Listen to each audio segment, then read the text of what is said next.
गजब की बात है ना कि कभी नाव गाड़ी पर और कभी गाड़ी नाव पर। एक कहावत बहुत बार सुना होगा आप सभी लोगों ने और बहुत बार देखा भी होगा ऐसा होते हुए। नाव जब नई होती है, बनकर जो है जा रही होती है नदी की तरफ, अपनी घाट की तरफ, तो वो गाड़ी पर, ट्रक पर सवार होकर जाती है, किसी ट्रेलर पर सवार होकर जाती है। लेकिन वही एक दिन गाड़ी भी नाव पर सवार होती है। इसका अर्थ यही निकलता है कि परिस्थितियां, समय चक्र, काल चक्र घूम रहा है, अपने गति से घूम रहा है और अपने तरीके से वह अवसर और कुअवसर निकालते रहता है।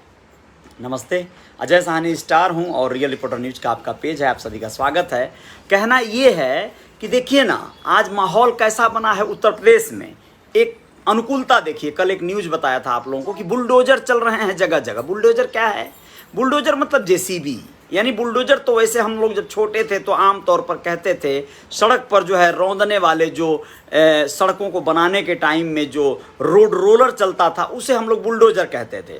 हो सकता है जेसीबी का एक देहाती या एक नाम बुलडोजर भी हो, अच्छी बात है। जो भी हो, नाम पे नहीं जाते हैं, काम पे जाते हैं। जेसीबी का काम क्या था? जेसीबी से लोग जो है, बहुत सारे लोग मिट्टी खनन का कार्य करते थे, खेतों में से मिट्टी निकालते थे और ऐसे जगहों पे जहाँ पे रिहायशी इलाके डेवलप हो रहे हैं, सड़कों का निर्माण हो रहा है, वहाँ पर मिट्टी को डाला जाता था और अभी भी होता है। जेसीबी से जिस मिट्टी को पाट कर कुछ लोगों ने अपने प्लॉट बनाने शुरू किए, उसी जेसीबी से अब उन प्लॉटों को तोड़वाना पड़ रहा है। जीडीए से, गोरखपुर डेवलपमेंट अथॉरिटी को कहिए, पीडीए से, प्रयागराज डेवलपमेंट अथॉरिटी को कहिए, या एलडीए से, लखनऊ डेवलपमेंट अथॉरिटी को कहिए, उन मकानों को तोड़वाने में उसी जेसीबी की मदद ली जा रही है। यानी जिस जेसीबी ने आपके ज़मीनों को पाटा, बराबर किया, समतल किया, ऊंचा किया, वही अब उसको खनन में लगा दिए जा रहे हैं। यानी उसी मशीन का दो काम। चलिए, ये बात तो हो गई। अब आप बताइए, वो मशीन ज़्यादातर लोगों के पास है किसके पास? वो कौन लोग हैं जो उसके ओनर हैं, मालिक हैं? मैं आप लोगों को बताता हूं। मैं अपने गांव क्षेत्र को उदाहरण में रखता हूं। हमारे गांव क्षेत्र में हमारा जो कछार बेल्ट है, गोरखपुर जिले का बड़हलगंज क्षेत्र, और कछार का वो पूरा एकदम पठार, एक भेड़ी ताल वाला हमारा महाराजगंज, जिसमें गांव आता है, खैरवा आता है, मझवलियाँ आता है, छपरा, गहिरा घाट, पंडितपुर, दौनाडी मेरा, जी हाँ, मधपुर, बैरियाँ और ऐसे ही भैंसाहट, ददरी, बहुत सारे गांव अनगिनत, गिनाना संभव नहीं है। कोयली खाल, ठीक है, कोड़र नीलकंठ, कोड़र पांडे, ये सारे बेलवा, है ना, बहुत सारे गांव हैं। तो ये तुलसीपुर, मतलब अनेकों, अनलिमिटेड हैं यार। तो बड़े ये कछार में बसे हुए गांव हैं और इन गांवों में एक आबादी, बहुत बड़ी आबादी, विदेशों में पैसा कमाने के लिए चली गई है। युवाओं की आबादी, और बहुत अच्छा पैसा लोग कमाते हैं। Thailand, Singapore, Dubai, Saudi Arabia और तमाम देशों में जाकर ये युवा, हमारी उम्र के, हमारे से कम उम्र के तमाम बच्चे जाकर वहाँ पर लाखों और करोड़ों रुपए का एसेट्स बना चुके हैं। जी हाँ, करोड़ों रुपए की संपत्तियों में क्या बनाए हैं? सबसे पहले राइफल, रिवाल्वर, पिस्टल आएगी, माला, सोने की अंगूठियां और तमाम अनेकों आभूषण आएंगे। फिर जमीनों की बारी आएगी। अनेकों एकड़ खेत खरीद चुके हैं वो लोग, और जिन लोगों ने ये बना लिया तीन चीज, तो फिर उन्हें जरूरत पड़ने लगी कंबाइन मशीन बनाने की, जेसीबी खरीदने की, ट्रॉली खरीदने की, हाइड्रोलिक सिस्टम वाली।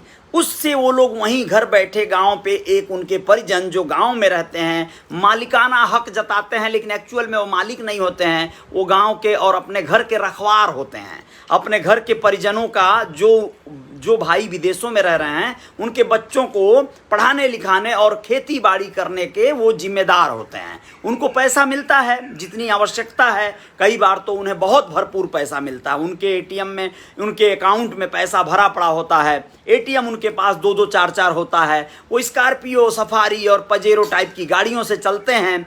एक्चुअल में आय का स्रोत विदेश से आ रहा है, उनके भाई छोटे या बड़े कमा कर भेज रहे हैं, और वह जो है कोई दिक्कत नहीं है, बहुत ज़्यादा पैसा आ रहा है तो कोई हिसाब किताब भी नहीं देना है, खूब मज़े में जीवन चल रहा है। लेकिन वो तो बाद में पोल खुल जाती है जब ये भाई अलग हो जाते हैं, जो कमासुत वाले होते हैं। तो ये जो छोटे भाई जो बहुत कल तक ऐश आराम की ज़िंदगी जी रहे थे, वो एकाएक जो है झटका खाते हैं। तो ये भी चलता है। लेकिन यहाँ पर मैं जो बताने जा रहा हूँ, देखिए, वो ये है कि जिस जेसीबी से आज बहुत सारी आबादी मिट्टी खोदने का काम कर रही थी, वो है यादव वर्ग से, वो है ठाकुर जाति से, ब्राह्मण जाति से। ये कोई आम जाति वाले जेसीबी मशीन, कंबाइन मशीन नहीं रखे हैं भाई। जिनके पास खेत है उन्हीं को फाइनेंस भी होगा, जिनके पास जमीनें हैं उनको कंबाइन मशीन की जरूरत पड़ती है, अपना खेत काटना है, दूसरों का भी काटना है। तो ये जो बड़ी लॉबी मशीनें रखी है, उन्हीं की मशीनों को यूज कर रही है सरकार तोड़वाने में, तोड़ू कार्रवाइयों में। यानी शहर में हो या गांव में हो, आपको अवसर निकाल लेना है, अपने जेसीबी मशीन को काम पे लगा देना है, बुलडोजर बाबा की जय बोलकर चढ़ जाना है बुलडोजर पर, और तोड़ू कार्रवाई में आप जो नगर निगम है या जो परिषद है, जिला परिषद है, उन सब से समन्वय बनाकर अपनी जेसीबी को काम पर लगा देना है। यानी अगर आप छाती पीट पीट कर हाय तौबा रोते रहेंगे, समाजवादी पार्टी के आप प्रबल कट्टर कार्यकर्ता रहे हैं, समाजवादी पार्टी के आप नेता रहे हैं, और आज भी समाजवादी पार्टी का झंडा अपने जेसीबी पर बांधकर, और अगर कहीं बाबा के कर्मचारियों को निहसाएंगे या बोलेंगे, कसम खा लेंगे कि मुझे नहीं काम चाहिए, मैं अपने जेसीबी से सिर्फ जो है मट्टी खनवाने का काम करूंगा, तिलंगी का, मंगरू का, है ना, गोसाई का, तो काम नहीं चलेगा। आप अपने उस जेसीबी को काम पर लगाइए, बाबा का झंडा ना बांधिए, लेकिन कम से कम अपने झंडे को थोड़ा सा जो है डाउन करके, अपने घमंड को और झंडे को दोनों को डाउन करके आप काम पर लग जाइए। बेहतर ये होगा कि आपको शायद और बड़ा काम मिल जाए तो बड़ा आनंद आ जाएगा। वैसे काम और भी कुछ लोगों को मिलता है, गांव के तिलेश्वर, है ना, तिलंगी और तमाम ऐसे गुल्हई लुल्हई ऐसे नाम के जो ड्राइवर हैं, उनको भी वहां पर काम मिल जाता है। जेसीबी कौन चलाता है? आपके गांव में देख लीजिएगा, जितने छोटी जाति के लोग हैं, लड़के हैं, वो जेसीबी का काम सीख लिए हैं चलाने का। खरीद नहीं सकते, सिर्फ चला सकते हैं। ट्रेलर हो गया, बड़े बड़े ट्रक हो गए, बड़े बड़े अमीरों के ये ट्रक होते हैं, लेकिन चलाने वाले जो ड्राइवर होते हैं वो बड़े गरीब होते हैं, सामान्य होते हैं। थोड़ी बहुत उसी में वो ऊपर झापर कमा लेते हैं, बाकी पगार उनकी बहुत ज़्यादा नहीं होती है। विदेशों में इस काम में जाते हैं जो लोग, उन लोगों का पगार ज़्यादा भी होता है, लेकिन मैं आपको विदेश जाने की सलाह उन लोगों को नहीं दूंगा। अपने गांव के जेसीबी का काम निकालो और जम के जय जयकार बोलकर लग जाओ। बस यही कहूंगा कि जिस जेसीबी से कल तक मट्टी खनकर वह लोग पाटते थे माफिया, भू माफिया, उसी जेसीबी से अब विकास परिषद या जिला परिषद या नगर पंचायत उनको तोड़वाने में काम पर लगा रही है। यानी जिस जेसीबी ने आपके प्लाट पे मिट्टी पाटा, उसी जेसीबी को अब आपकी बाउंड्री वाल तोड़ने में लगाया जाएगा। जय जयकार जारी रहेगी। अवसर ढूंढ लीजिएगा। बारात को अगर आप रास्ते में जा रहे हैं और आपकी गाड़ी को हॉर्न बजाने से फुर्सत मिल जाए, तो बारात अगर बीच में परछावन कर रही है तो उतर कर बड़े विनम्रता से सहयोग करके रास्ता निकालिएगा। अगर विरोध करके निकालेंगे तो मॉब लिंचिंग हो सकता है। सरकार खतरनाक दौर से गुजर रही है। सरकार के नुमाइंदे यानी कार्यकर्ता बड़े भयंकर रूपधारी हो गए हैं। कोशिश कीजिएगा कोई घटना दुर्घटना न हो, जेसीबी सील्ड न हो, पेपर कागज पत्तर सब दुरुस्त रखिएगा आप लोग। जांच पड़ताल तेज है, वरना दिक्कतें आ जाएंगी। जेसीबी यानी बुलडोजर बाबा सिर्फ बुलडोजर चलवाएंगे नहीं, बुलडोजर खड़ा भी करवा देंगे।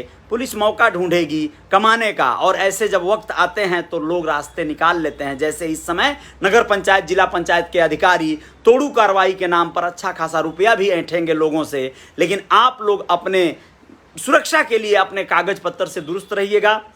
असलहों का, बंदूकों का, राइफलों का ज़्यादा प्रदर्शन मत करिएगा। कोशिश करिएगा घर में तिजोरी में बक्सा में बंद करके अपनी बंदूक रख दें, और ज़्यादा चलाने का तो बिल्कुल कोशिश मत करिएगा किसी पर, वरना दिन लद जाएंगे, एनकाउंटर भी हो सकता है। शांति बनाए रखिएगा तो शांति से रहिएगा, वरना जय जयकार नहीं होगी। खैर, हमारी जय जयकार तो जारी रहेगी। जय हिंद, जय भारत। शुक्रिया आप सभी दोस्तों मित्रों का। आप लोगों को सिर्फ एक स्टार एडवाइस था, ये एक मशवरा था। जो मानेगा वो मानेगा, जो नहीं मानेगा वो जानेगा, अपना भुगतेगा, जो मन जिया है वो करेगा। दिग्विजय कुमार सहानी गोरखपुर से शुक्रिया, धन्यवाद। सुमित्रा सिंह जी बहुत बहुत आभार आपका। गोविंद कुमार निषाद शुक्रिया, आभार। अशोक कुमार जी आभार आपका। पी सहानी धन्यवाद। कुमार देवेंद्र शुक्रिया आपका। दिलीप चौधरी जी बहुत बहुत शुक्रिया। श्यामू निषाद धन्यवाद, आभार। जयनाथ यादव शुक्रिया भाई। मनीराम सहानी शुक्रिया, आभार। बिमला ग्रीव्स जी बहुत बहुत आभार आपका, बिमला ग्रीव्स जी। और ताराचंद कुमावत जी आभार आप सभी का, अभिनंदन। जय जयकार जारी रहेगी। जय हिंद, जय भारत। कुछ और खबरों के साथ दोपहर के बाद हाजिर होंगे, तब तक के लिए बहुत बहुत शुक्रिया, अभिनंदन।